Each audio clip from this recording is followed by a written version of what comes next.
кратки најави за денешниот дневник. Македонија треба да работи на развој на инклузивен туризам. Меѓународен конкурс за идејно решение за адаптација на одмаралиштето на Феријалниот сојуз во Далјан во наутички клуб. Мали стапала. Во Охрид започна со работа Центар за стимулација на раст и развој, едукација и советување. Од петок започнува летниот режим на движење на моторни возила во стариот дел од градот.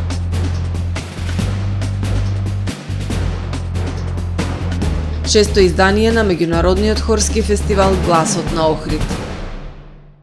Ги погледнавме кратките најави за дневникот кој започнува по временската прогноза. Останете со нас.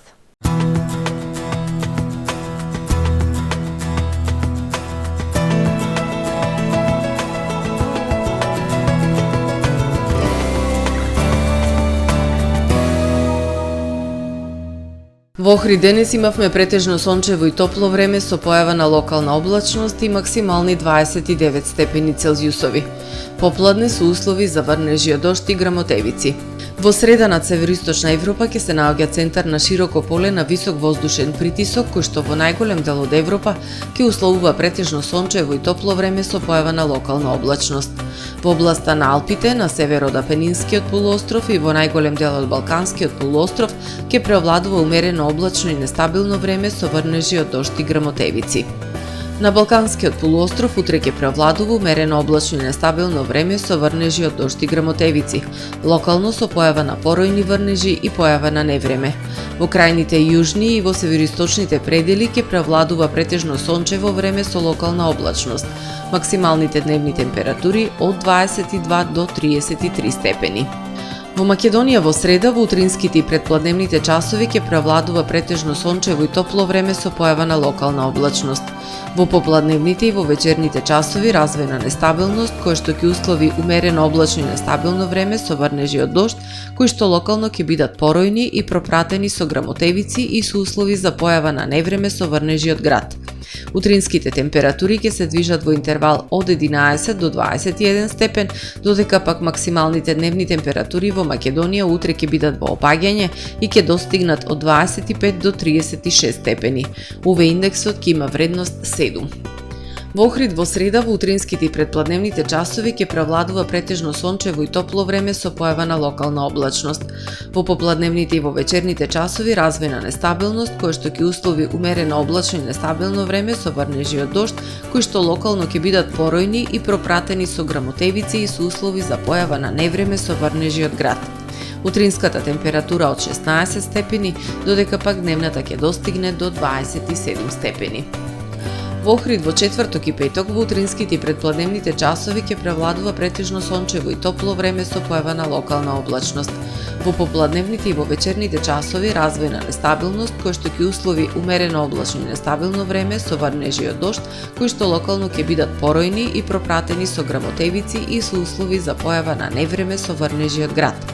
Минималната температура од 17, односно 15 степени, додека пак максималната дневна ќе достигне од 25, односно до 23 степени. Во сабота стабилизација на времето ќе биде претежно сончево и топло со појава на локална облачност. Утринската температура од 14 степени, додека пак максималната дневна ќе биде во пораст и ќе изнесува 29 степени.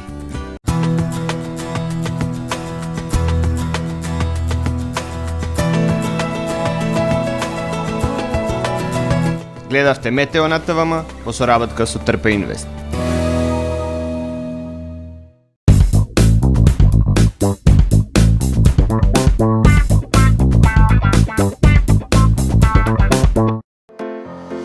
Професионален сервис за хемиско чистење на облека Хембој, повеќе од 50 години со вас. Единствени во регионов работиме со dry cleaning или суво чистење. Не дозволувајте импровизации со вашата деликатна облека. Хембој работи по сите европски сертификати и стандарди со најсовремени машини и методи за dry cleaning, она што го бара производителот на вашата облека за правилно одржување на истата. Вршиме услуги и за водено перење на кебиња, постелнини, јоргани, наддушеци и прекривки. Традиција и квалитет повеќе од 50 години. Хемиско чистење Хембој. Тамаро е 25 години охридски водечки лидер и препознатлив бренд.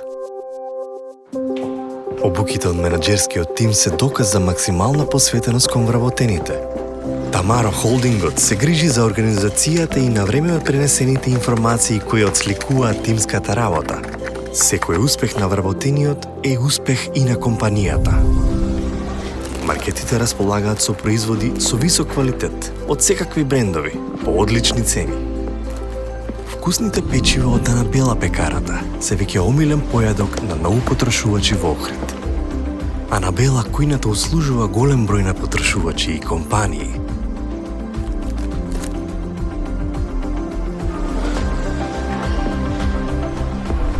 Рибарата е секогаш снабдена со најразлични видови на риба и морски плодови.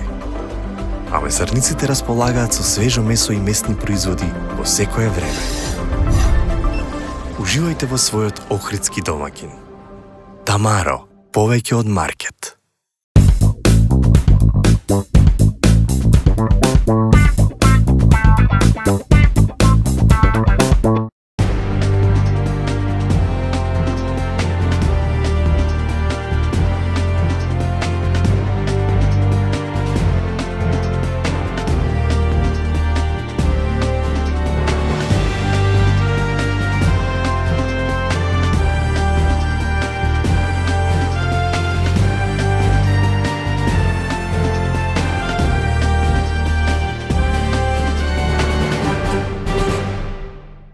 Добар ден, прво издание на Дневникот на ТВМ. Светот забрзано работи на развој на инклузивен туризам за лицата со попречености.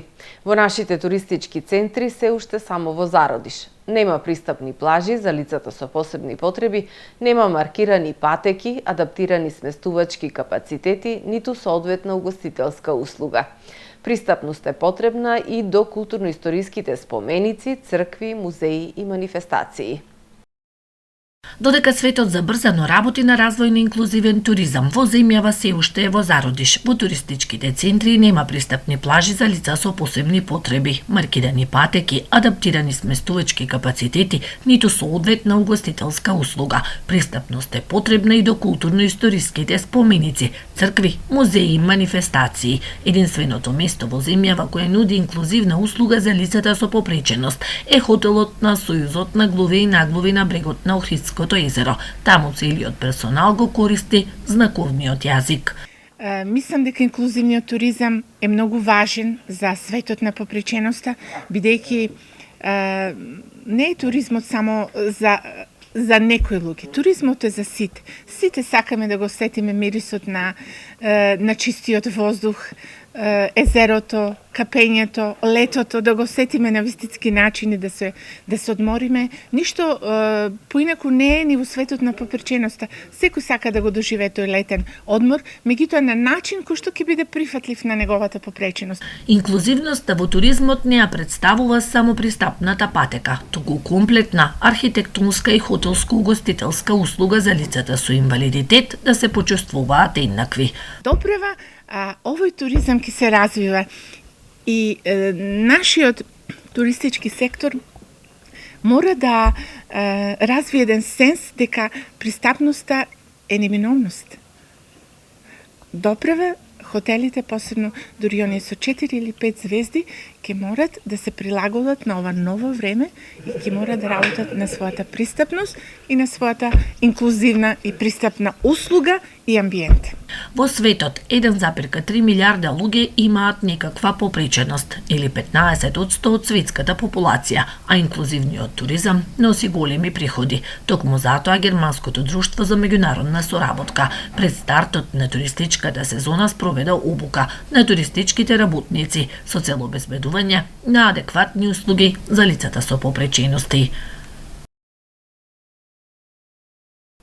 Мали Стапала е центар за стимулација на раст и развој, едукација и советување кој неодамна започна со работа во Охрид.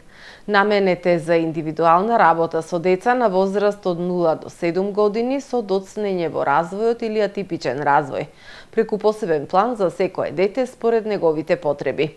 Во центарот се врши и едукација и советување на родителите. Во Мали Стапала има и програма за предучилишна подготовка за идните првачиња.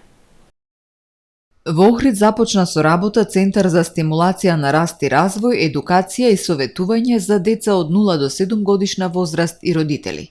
Мали Стапала представува катче во кое стручно лице работи индивидуално со деца на кои им е потребна стимулација на раст и развој, дефектолошки третмани, дечиња со атипичен развој, но и место за едукација и советување на родителите. Најрана возраст, значи од 0 години, нели, уште од бебиња може да доаѓаат, тоа се дечиња што се родени со ризик фактор, предвремено родени, царски рез, многу мала родилна тежина, близначка бременост и така натака. И сега овие дечиња се следат на секои 3 месеци да се види дали развојот е со календарската возраст или имаме за доцнување.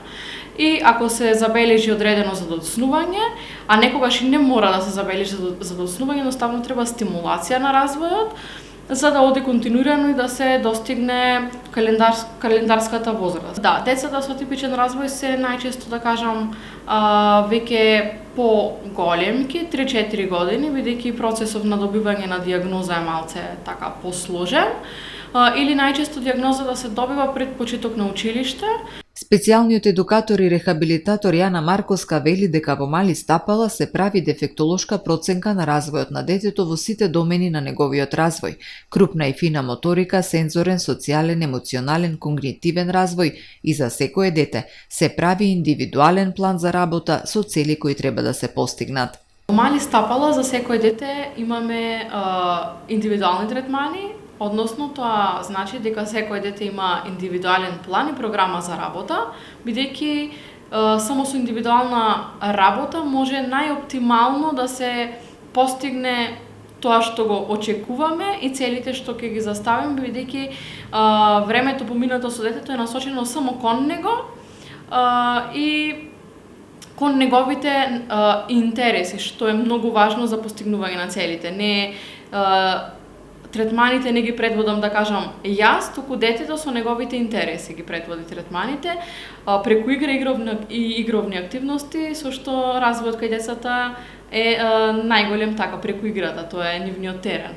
Во центарот има и програма за предучилишна подготовка за идните првачиња. Се работи на усвојување вештини потребни за почеток на училиште, при што покрај за постигнување успех се работи и на вештини за развој на логичко размислување, креативност, самостојност, социјализација, функционирање во група, почитување правила и адаптација во нова средина. Децата се премногу оптеретени, да кажам, со социјални мрежи, технологија, екрани, недоволно се движат, недоволно се вклучени, да кажам, недоволно вклучуваат моториката и општо развојот кај многу голем дел од децата доцнет, говорот, има доста граматички неправилен говор, имаме доста доцнење во фината моторика, графомоториката, нели делот со пишување на школа, веќе кога ќе се почне треба тие вештини веќе да се усвоени. Центарот Мали Стапала е опремен со материјали, помагала и нагледни средства за сензорна интеграција, за развој на крупната и фината моторика, за когнитивен развој. Идејата за негово отворање започнала како страна на социјална мрежа на студентка. Мали Стапала е идеја уште од студентските денови. Првично беше страна за едукација на родителите во врска со детскиот развој, а сега веќе прерасна во една реализирана идеја со многу вложен труд, амбиции, посветеност и многу поддршка од страна на родителите и дечињата со кои соработувам. Сите заинтересирани родители за консултација можат да го посетат Центарот Мали Стапала, кој се наоѓа на улица Питугули, број 36. Од организаторот на трки Формула 1 на вода F1 H2O, ЗТВМ потврдија дека трката за големата награда на Албанија, која беше закажана за почетокот на јули, и официјално е откажана. По информацијата дека трката во Формула 1 со високотуражни моторни чамци која требаше да се одржи на Охридско езеро кај Поградец е откажана, која сподели екологистот Никола Киселинов, ТВМ телевизија побара официјална потврда од организаторот F1 H2O. Статусот на трката, која според календарот на организацијата F1 H2O беше закажана за почетокот на јули, на официјалниот сајт на организаторот подолго време беше како непотврдена, а од неодамна воопшто не фигурира во распоредот на надпревари. ТВМ побара одговор кои се причините за тоа и дали трката е официјално откажана. Од причини надвор од нашата контрола, трката за големата награда на Албанија е откажана, гласи одговорот од офицерот за односи со јавност на F1 H2O Филип Стернион. Од канцеларијата на организаторот на Формула 1 трки на вода во Белгија не откриваат детали за причините за откажувањето на трката. Киселинов, председател на Туристичката асоциација на Македонија Билјана, која е една од 50 здруженија од Македонија и Албанија кои се обединија во иницијатива за стопирање на трката, за ТВМ вчера изјави дека имало влијание од УНЕСКО по дописите испратени од граѓанскиот сектор до Комитетот за заштита на светското природно и културно наследство. Инаку албанскиот премиер Еди Рама во септември минатата година сподели информација дека потпишал договор со организацијата F1 H2O за одржување на трка во Формула 1 на Охридско езеро кај Поградец со цел промоција на Албанија како една од земјите каде би се организирале вакви трки. Следуваше алармирање од страна на еколози и стручни лица и од македонска и од албанска страна дека ваква трка би била погубна за екосистемот на најстарото езеро во Европа, заштитено светско природно наследство и жариште на биодиверзитетот. Граѓанските организации побараа поголема соработка помеѓу двете земји кои го делат езерото за негова заштита. Инаку трките со моторни чамци со високотуражни мотори во рамки на F1 H2O светското првенство, токму поради негативното влијание врз животната средина, најчесто се одржуваат на големи водени површини, мориња и океани. Меѓународен конкурс за идејно архитектонско решение за адаптација на зградата на одмаралиштето на Феријалниот сојуз во Далјан во наутички клуб Охрид, објави платформата Тера Вива. Целта на овој надпревар е да биде првиот чекор за враќање на ова модернистичко чудо на архитектот Борис Чипан на граѓаните на Охрид, велат од платформата која ги поврзува најталентираните архитекти ширум светот. Главниот предизвик ќе биде да се замисли како оваа градба, стара над 70 години, би можела да им послужи на потребите на современ жив езерски клуб, отворен и за локалната заедница и за сезонските туристи, се вели во конкурсот. Наутички клуб Охрид, оживување на заборавеното модерно наследство е насловен меѓународниот конкурс кој го објави Тера Вива, платформа посветена на организација на меѓународни конкурси за архитектура. Тера Вива ги поврзува најталентираните архитекти ширум светот со партнери засегнати страни кои бараат висококвалитетни проекти и овој пат ги повикува архитектите, архитектонските студија и дизајнери ширум светот да изработат идеен проект за рехабилитација на одморалиштето на Феријалниот сојуз во Охрид, лоцирано на брегот на Охридското езеро во населбата Далјан, во современ наутички клуб. Зградата на одморалиштето на Феријалниот сојуз е едно од најценетите наследства на Борис Чипан. Борис Чипан, роден во Охрид во 1980 година, е водечка фигура во македонската архитектура од 20 век, надалеку познат по неговиот придонес како конзерватор, архитект и професор. Неговото наследство и во зачувувањето и во модернистичкиот пристап ја истакнува неговата посветеност за подобрување на историскиот престиж на Охрид, притоа прифаќајќи ја современата перспектива, наведуваат организаторите на конкурсот. Објектот бил изграден во 1955 година и е еден од неговите најрани модернистички творештва и првиот туристички објект во регионот кој работеше се до неговото затварање во 2000 година. Оваа мала коцка, налик на Савоја, прикажува исклучително чист модернистички израз, кој се карактеризира со неговата пластичност и изборот на материјали со суптилни локални влијанија. Некогаш позната како рај за летните одмори за децата, објектот сега стои како напуштена руина, сместена покрај брегот на езерото и делумно оградена со дрвја и грмушки. Локацијата нуди поглед кој го одзема здивот на југ кон езерото и на исток кон ридот, велат од Теравива. Одморалиштето на Феријалниот сојуз, моментално неискористено и напуштено, се уште содржи голем потенцијал да се врати во употреба и да даде нов неверојатен простор за заедницата со поглед кон кристално чистите езерски води. Покрај неговата архитектонска вредност, која е несомнено значајна, неговата емоционална вредност за локалното население е уште позначајна. Објектот е неразделен дел од колективната меморија на Охриѓани, се вели во конкурсот. Учесниците на надпреварот за ново архитектонско решение се поканети да поднесат иновативни проекти за повторна употреба на зградата како летен камп на Младинската унија во Охрид. Надпреварот бара дизајн за наутички и социјален клуб, отворен и за локалната заедница и за сезонските туристи.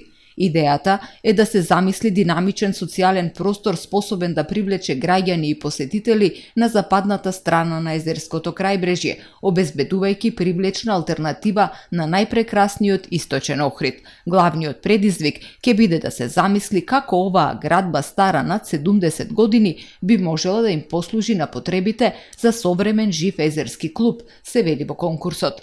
Целта е овој надпревар да биде првиот чекор за враќање на ова модернистичко чудо на Чипан на граѓаните на Охрид. Проектот се потенцира во конкурсот, треба да се фокусира на обновување на објектот на Чипан, но и на прекрасната зелена површина насочена кон езерото, при што пејсажот на надворешните простори ќе биде оценет со големо внимание од страна на жири комисијата. Друг аспект кој секако треба да се земе во предвид е односот помеѓу зградата и брегот во визуелна и просторна смисла, со акцент на панорамскиот поглед кон езерото, кое е светско природно наследство под УНЕСКО, потенцираат од Теравива.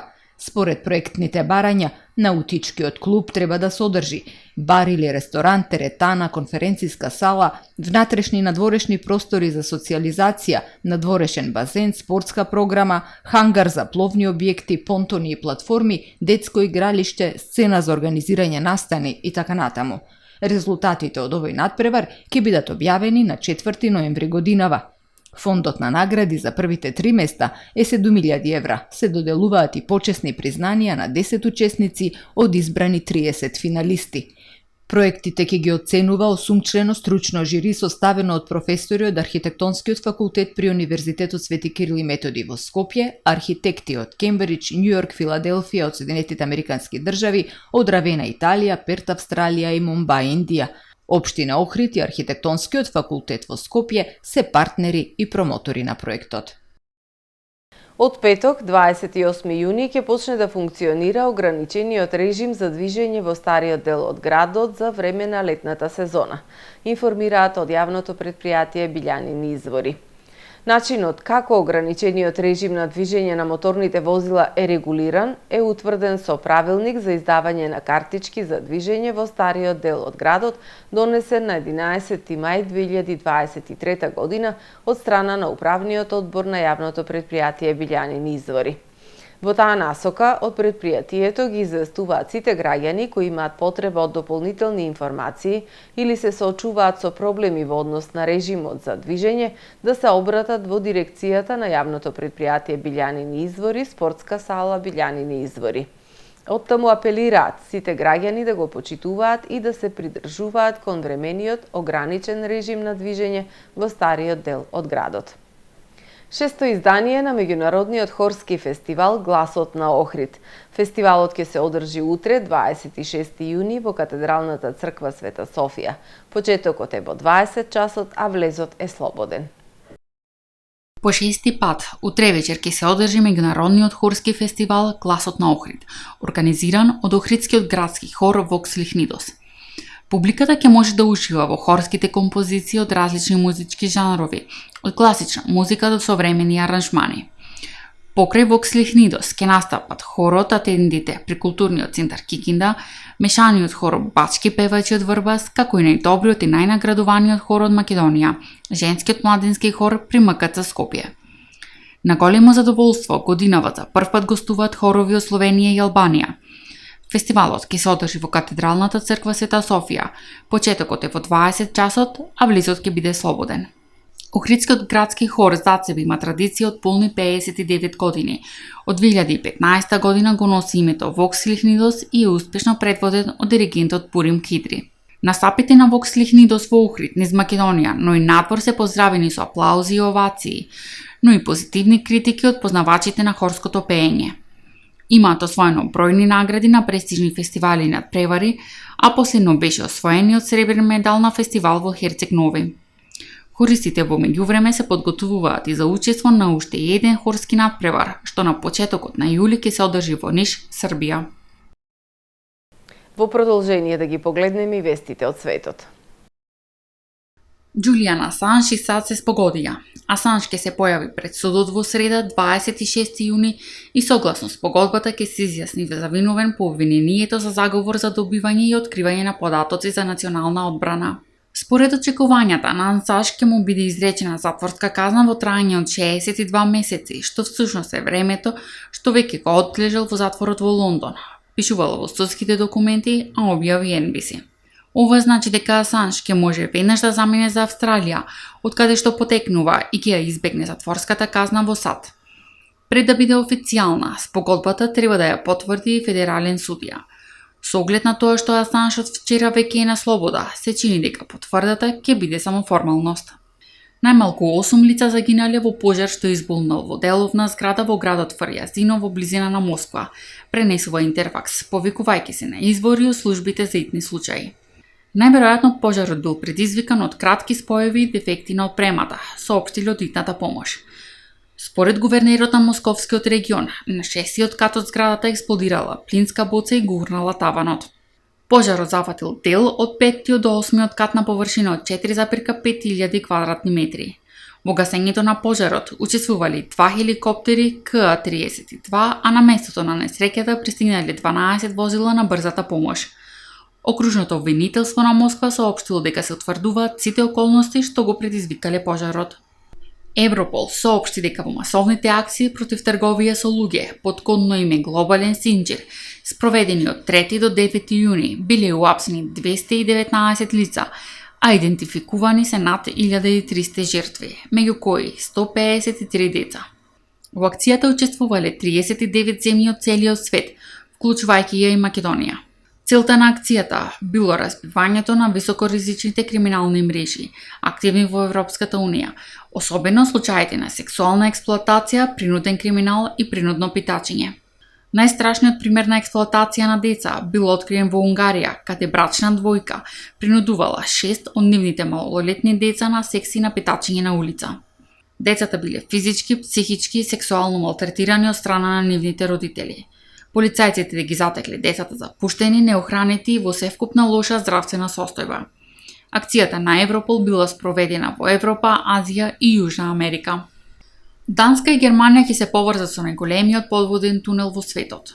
Данскиот крал Фредерик X денеска свечено го отворил првиот елемент од планираниот 18 километарски тунел под Балтичкото море, пишува Euronews. Тунелот ќе вклучува електрифицирана железница, а се очекува дека автомобилите ќе може да го преминат Балтичкото море за 10 минути по 4 ленти, додека возовите тоа ќе го сторат за 7 минути, односно значително ќе се скрати патувањето од секашното 45 минутно возење со траект. Тунелот во должина од 18 км се очекува да биде отворен во 2029 година, а ќе чини 4,8 милијарди евра. Почитувани гледачи, со вестите од светот го завршуваме првиот дневник. Повеќе информации на нашиот портал tvm.mk и на профилите на ТВМ на социјалните мрежи. Пријатно!